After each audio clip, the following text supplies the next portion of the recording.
Bonjour et bienvenue dans Archi Urbain, l'émission qui vous parle d'architecture et d'urbanisme. Au menu de cette émission, je vous propose de poursuivre notre étude sur l'histoire des logements sociaux avec un tout dernier projet. Et oui, c'est déjà la fin. On va aller à Reyers pour voir une construction. Ce n'est pas une rénovation cette fois-ci, mais une construction qui a été faite par Bernard Van Damme. Mais avant de découvrir ce projet, je vous propose de faire plus ample connaissance avec lui et on le retrouve tout de suite chez lui.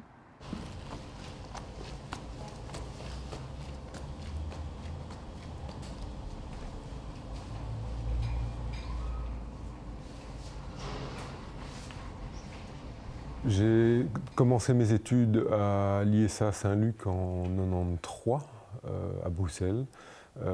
Ces études durent 5 ans. J'ai, pendant ce cycle d'études-là, fait l'équivalent d'un Erasmus à Montréal, au Canada. Et puis je suis parti faire des stages. La première partie en Belgique, une autre partie en Équateur et à Cuba, pour ensuite revenir m'installer et développer des projets en Belgique. Je pense que ce qui m'intéresse dans l'architecture, c'est la recherche. C'est le fait de chercher, de répondre à une question particulière. C'est juste que la question soit intéressante rend l'architecture possible et intéressante. Et de là, après, je pense que tous les projets d'architecture que j'ai réalisés depuis 1993, à la limite, depuis l'école, ou après, en tant qu'architecte depuis 1998, tous ont toujours été portés par le fait de se poser des questions, et de chercher jusqu'à trouver la bonne réponse, quoi. Et on ne parle pas encore d'architecture, on parle juste d'une démarche finalement, d'une approche large, d'une analyse à travers toute une série de choses apprises à l'école, à l'université, apprises à l'école de la vie. Et ce sont ces choses-là qui m'intéressent en fait dans le fait d'être architecte. Je pense que la recherche dont je parlais, qui guide chacune des questions et qui guide la réflexion sur les projets, va m'amener progressivement, à travers le fait d'avoir une architecture assez perceptive, donc sensible aux choses naturelles, la lumière naturelle et les vues qu'on peut offrir, le calme ou le bruit ou les ambiances sonores que l'on peut créer, le toucher à travers les matières et les textures. Tout ça, ce sont des filtres qui vont me permettre de créer une architecture. Je ne pense pas que l'architecture se résume dans le geste. Le geste est un effet de forme, fort gratuit, mais effectivement la justesse des choses, la justesse d'un espace, d'une dimension, la justesse d'un détail, et la justesse des grandes intentions aussi, simplement, évidemment, qui soient basées sur des valeurs réelles et pas juste sur une plastique particulière. Je ne pense pas qu'il y ait de petits ou de grands projets. Je pense que tant qu'il y a une question, il y a un projet d'architecture à réaliser. J'ai orienté d'ailleurs les derniers petits projets, entre guillemets, vers des recherches sur l'habitat minimum, l'habitat essentiel, pour avoir parfois des constructions qui font 5-6 mètres carrés et qui, juste parce que la question était très particulière et qu'elle résonnait avec cette quête d'essentiel et de choses importantes, m'ont amené finalement à imaginer un habitat minimal.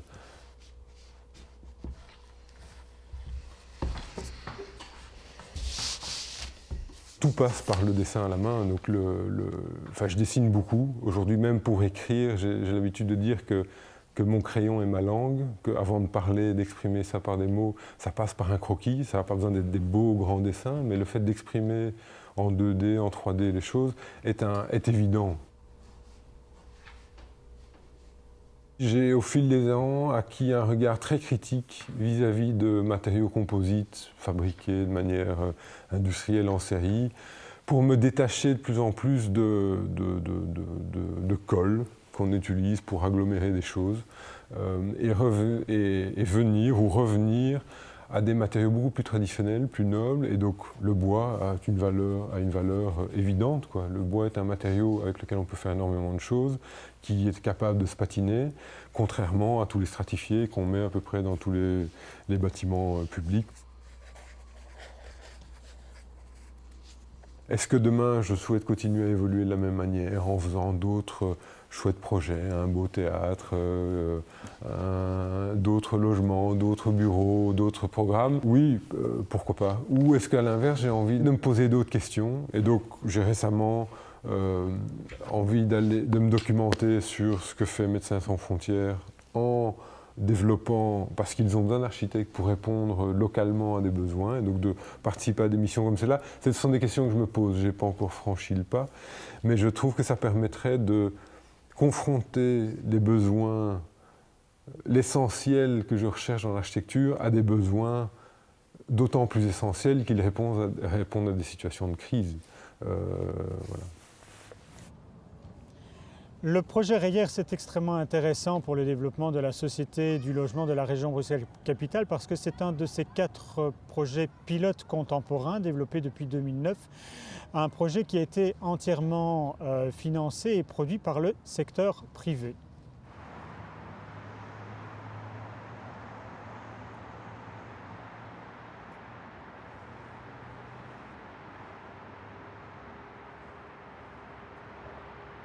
Le site Reyers, rue Colonel Bourg, est donc situé à côté de la cité de la radio et de la télé, de la RTBF et de la VRT. En revanche, donc, on se trouve sur une parcelle qui était inoccupée depuis des décennies. Quand on regarde les photos aériennes de l'entre-deux-guerres, on constate qu'on est là encore dans des zones agricoles, hein, c'est des champs. Jusque dans les années 2000, il n'y a que le front nord de la rue Colonel Bourg qui est bâti. On a voulu reconstituer le tissu urbain en créant du logement. Le projet de départ comprenait 100 logements. Ce sont tous des logements sociaux, des logements qui étaient variés de 1 à 5 chambres. Cette base de répartition de logements est restée sensiblement la même. Par contre, le programme a évolué puisque l'on est passé de 100 logements en basse énergie à 84 logements répondant aux standards passifs, qui est un choix politique lié au changement entre 2 secrétaires d'État.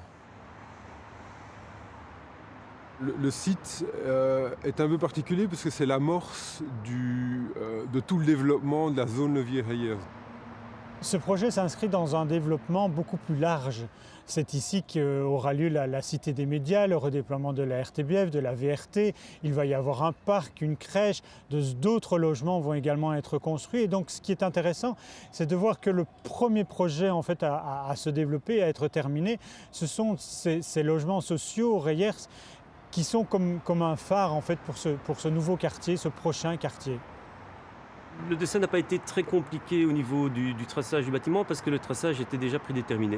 On a par contre fort travaillé les gabarits. Nous avons un gabarit qui est celui de Colonel Bourg qui correspond plus en fait au logement qu'on a existant de l'autre côté de la rue, qui était un gabarit genre plutôt Ré+2, Ré+3. Donc on s'est vraiment aligné là pour éviter tous les problèmes liés à l'ensoleillement, aux ombres qu'on pourrait porter par notre nouveau bâtiment.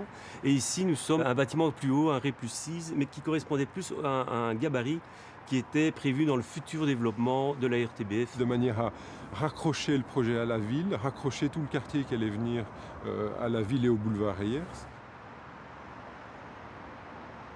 On a développé les logements sur un système constructif très simple, en veillant à ce que tous les logements soient traversants. Tous ont cette double orientation, du soleil d'un côté ou de l'autre, le matin ou le soir. Tous ont une ventilation croisée potentielle. Tous ont la vue vers la rue et la vue vers l'intérieur d'îlot, qui ici est devenu le futur cœur du projet. Donc on a donné accès à tous les logements depuis l'intérieur de l'îlot. On a sorti les cages d'escalier pour du coup rentrer chez soi par des escaliers extérieurs, des terrasses et des coursives. Les escaliers en intérieur du bâtiment coûtent parce qu'il faut de toute façon leur donner de la lumière naturelle.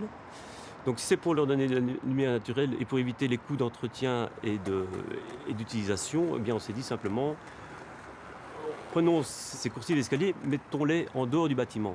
Alors le fait qu'elles soient en dehors du bâtiment et ici précisément donnant sur un jardin et toutes ces plantations faisait qu'en fait on est arrivé à créer des liens entre les personnes.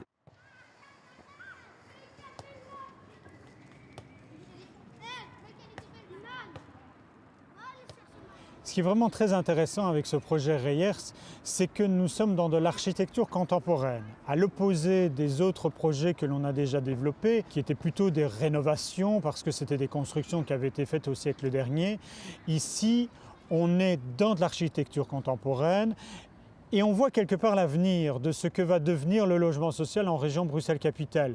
On a une salle polyvalente, on a un local pour les vélos, on a ce jardin commun qui se déploie sur l'ensemble du bâtiment à l'arrière, avec un verger, avec des cerisiers. Et tout ça forme un peu, je trouve, l'avenir. Au centre de tout ça, c'est quand même l'humain qui prime, donc les gens qui vont vivre dans ces bâtiments qui sont au centre de ces projets quand même. Et donc finalement, avec tout ça, on revient aux idéaux des projets pionniers du début du XXe siècle. Hein. Donc on est toujours là avec ces belles et grandes idées qui sont mises en fait aux normes actuelles. Donc voilà, un environnement de qualité pour une vie meilleure et pour tous.